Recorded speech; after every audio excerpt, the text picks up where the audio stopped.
The house always sounded different when it was quiet, as though silence carried its own heartbeat. That Saturday afternoon had the kind of stillness that felt almost staged, like the world was holding its breath for reasons it couldn't explain. Sunlight washed across the living room in wide, golden stripes, the air warm, unmoving, too calm to be comforting. I had always loved slow weekends, but that day something about the silence made me feel unsettled, restless, as though the quiet were hiding something behind it. My husband Lucas had left earlier for an impromptu golf game, tossing an apology over his shoulder as he rushed out. He always used those games to unwind, though whether they actually relaxed him was a different question. His absence usually gave me a rare pocket of peace, time to breathe without schedules or chatter. But peace seemed far away that day, replaced with an uneasy awareness I couldn't quite name. Upstairs, his son, my stepson, was home. Jonah was 22, tall in a way that made him seem older, but still carrying that faint uncertainty young adults often try to pretend they've outgrown. I had known him since he was 15. Ours wasn't a dramatic relationship, but a steady one. Careful, respectful, cautious around the edges. He wasn't a talker. He didn't like drawing attention to himself. And he certainly wasn't someone who opened up easily. But he was kind in a quiet way, observant, loyal when it mattered. Sometimes I wished I understood him better. Sometimes I felt he wished the same. I had heard him earlier through the ceiling, muted music, the soft scrape of his desk chair, the uneven rhythm of footsteps pacing. Nothing unusual, really, but something inside me felt tugged toward him, like some part of me knew he needed someone even if no obvious reason existed. I finished rinsing the last dish, set it in the drying rack, and leaned against the counter. Condensation slid down the side of my iced tea glass as I stared out the window. The sky was a soft blue, too bright for the strange heaviness sitting in the pit of my stomach. I took a sip of tea, trying to shake off the feeling, but it clung stubbornly. Maybe it was intuition, maybe it was worry, maybe it was nothing at all. But whatever it was, it made me walk toward the stairs almost without thinking. The house echoed each creaking step as I climbed. At the top of the landing, I noticed Jonah's door wasn't fully closed. A narrow sliver of light spilled into the hallway, barely noticeable unless you were looking for it. I paused. It wasn't unusual for him to leave his door ajar, but something about that small gap felt like an invitation or a warning. I wasn't sure which. Soft music pulsed through the crack in the door, something mellow, introspective, like the soundtrack to a moment he didn't want anyone to witness. I lifted my hand to knock, but before my knuckles touched the wood, I caught sight of him through the narrow opening. Jonah was sitting at the edge of his bed, elbows on his knees, his head bent toward something in his hands. A leather-bound book, dark brown, worn around the edges, the kind of thing someone carried everywhere.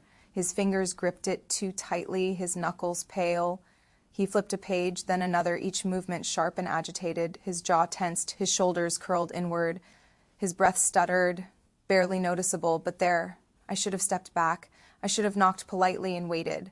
But the look on his face froze me in place. Pain lived there, disappointment, fear, and something deeper, something he seemed desperate to hide even from himself. Then he looked up. His eyes met mine with raw shock.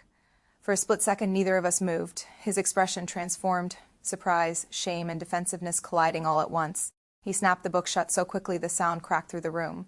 His fingers folded protectively around it, pulling it against his chest. "Ava," he said, voice caught somewhere between embarrassment and irritation.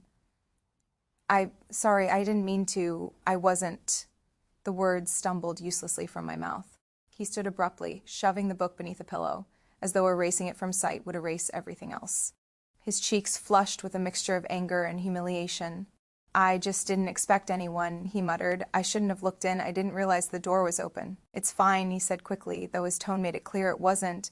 "I'll give you some space," I whispered, stepping away from the door. He nodded stiffly. And I walked down the hallway, my heartbeat fluttering unsteadily. I reached the railing and gripped it, trying to calm the sudden rush of guilt and worry. Whatever Jonah was dealing with wasn't small. The heaviness in the room, the tension in his shoulders, the way he clutched that book, it all hinted at something deeper, something he hadn't told anyone. Minutes passed. Then the floorboard creaked behind me. I turned. Jonah stood there, leaning against the doorframe. The defensiveness in his expression had faded, replaced by something exhausted and uncertain. His eyes looked softer, but the vulnerability there was unmistakable. "Sorry," he whispered. "I didn't mean to snap." "You didn't," I replied gently. "I just walked in at the wrong time." "You walked in at the worst possible time," he said with a faint laugh, rubbing the back of his neck. "But maybe that's not your fault." There was a silence, awkward, cautious, strangely tender. He looked at me for a long moment before continuing, "Look, what you saw, what I was writing, it's pretty personal." "I'm not asking," I said softly. "Yeah, I know," he breathed out shakily. "That's the thing." I motioned toward the stairs. "Want to come sit? Just downstairs. Sometimes it's easier to talk when you're not standing in a doorway trying to look brave." He hesitated, then nodded. We took our time walking to the living room. Jonah settled into the far corner of the couch, as though unsure how close he was allowed to be. I sat in my usual spot across from him, but not too far, close enough to make it clear he wasn't alone. The afternoon light softened across the room, turning everything warm and gentle. Jonah stared at his hands. His legs bounced restlessly, a habit he returned to only when something weighed on him. "I'm not good at this," he admitted. "You don't have to be." He inhaled slowly, gathering the courage to speak, then finally said, "I've been writing in that journal for months, stuff I didn't know how to say out loud." I waited. "It's kind of stupid," he added quickly. It didn't look stupid. Jonah let out a small, humorless laugh. His eyes shimmered slightly before he blinked the emotion away. "I write about everything," he continued, "mostly how it feels to pretend all the time, pretend I'm confident, pretend I know what I'm doing, pretend I'm the person everyone expects." "And you feel like you're failing at all of it," I said softly. His eyes lifted, startled. "Yeah," he whispered, "exactly." He swallowed, the movement tense and shaky, and once he started talking, the words wouldn't stop. They poured out in waves, fears about the future, confusion about who he was supposed to be, pressure to meet his father's expectations, the weight of being told he'd figure it out when nothing felt figure-outable. He spoke about sleepless nights, overwhelming thoughts, the fear of disappointing everyone, the terror that maybe he already had. "I don't even recognize myself anymore," he confessed. "I feel like I'm two different people, one everyone sees and one who's drowning." My chest tightened. Jonah had always been quiet, but I never imagined the extent of what he carried alone. "You shouldn't have to hold all that by yourself," I said gently. "You're not a burden, Jonah, not to me, not ever." His breath faltered slightly, as though the simple reassurance hit deeper than he expected. For the next hour we talked, or rather he talked and I listened, really listened. I asked questions when he paused, made space for silence when he needed it, offered steady presence where words weren't enough. Slowly his posture softened, his shoulders relaxed, his voice steadied.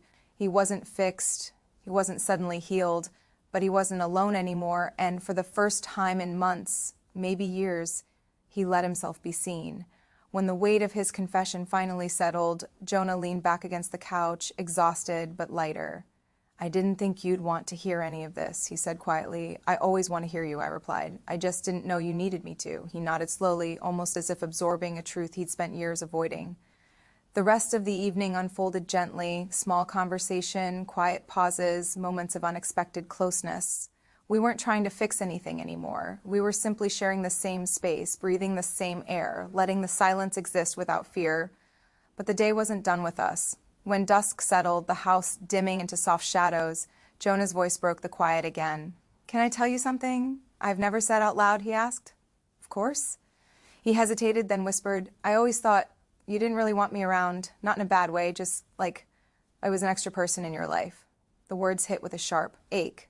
"Oh, Jonah," I whispered, "I know you're kind, I know you try, but sometimes I feel like I don't belong anywhere." I moved from my chair to the couch, sitting beside him, not too close, but close enough that he felt chosen, not tolerated. "You belong more than you think," I told him, "and I want you here, I want you in this family. You're not extra, you're part of my life in ways you may never realize." His eyes glistened, and this time he didn't hide it. We sat there side by side in the quiet glow of a house that suddenly felt warmer, safer than it had in a long time. And somewhere in that stillness, something unspoken shifted between us, something built on trust and something deeper than obligation. The rest of the story, Jonah's journey, his healing, the complexities with his father, and the emotional transformation that followed, continued long after that night. But the moment on the couch was where it all began, a beginning born not of perfection, but vulnerability, not of ease, but courage, not of answers, but the willingness to face the questions together.